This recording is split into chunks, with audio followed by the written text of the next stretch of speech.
بسم اللہ الرحمن الرحیم ان اللہ وملائکتہ یصلون علی النبی یا ایہا الذین آمنوا صلوا علیہ وسلموا تسلیما۔ اللہ رب العالمین نے قرآن مجید فرقان حمید کے اندر ارشاد فرمایا ان اللہ وملائکتہ یصلون علی النبی، کہ بے شک اللہ اور اس کے فرشتے نبی کریم صلی اللہ تعالی علیہ وآلہ وسلم کی ذات مبارکہ پر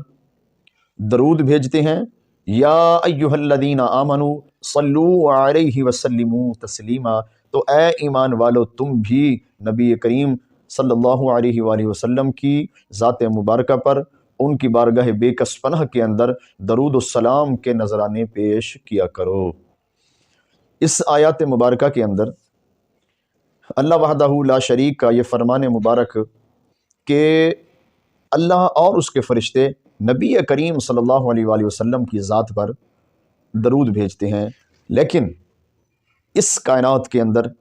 کچھ اور بھی خوش نصیب لوگ ہیں کہ جن پر اللہ وحدہ لا شریک سلام یا سلامتی نازل فرماتے ہیں اور ان کے فرشتے ان کے لیے سلامتی کی دعا فرماتے ہیں۔ اور یہ میں نہیں کہہ رہا، نبی کریم صلی اللہ علیہ وآلہ وسلم کی حدیث مبارکہ آپ کا فرمان مبارک ہے، فرمایا ان اللہ وملائکتہ یصلون علی العمائم، فرمایا بے شک اللہ اور اس کے فرشتے سلامتی بھیجتے ہیں عمامہ پہننے والوں پر، عمامہ استعمال کرنے والوں پر، پگڑی پہننے والوں پر۔ تو عمامہ شریف کی یہ کتنی بڑی شان ہے کہ کسی عالم کے لیے، کسی مجاہد کے لیے، شہید کے لیے، کسی غازی کے لیے دنیاوی لحاظ سے کسی رتبے میں بھی، کسی کہیں پر بھی وہ کہیں اپنے عہدے میں پہنچا ہوا ہو، تو کسی کے متعلق یہ نہیں فرمایا گیا کہ اللہ اور اللہ کے فرشتے اس پر سلام فرماتے ہیں، لیکن نبی پاک صلی اللہ علیہ وسلم نے ارشاد فرمایا جو عمامہ پہنتا ہے،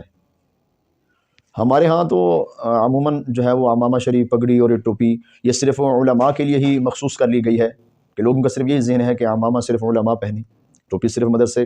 کے بچے پہنے، مدرسے کے اساتذہ پہنے، علماء کے لیے ہے، مفتیان عظام کے لیے ہے، وہ پگڑی وغیرہ وہ پہنا کریں۔ لیکن یہ تو ہمارا اپنا ذہن ہے، ورنہ حدیث مبارکہ میں یہاں کسی کو مخصوص نہیں کیا گیا کہ فلاں پہن سکتا ہے، فلاں نہیں پہن سکتا، بلکہ یہ ہر مسلمان کے لیے ہے۔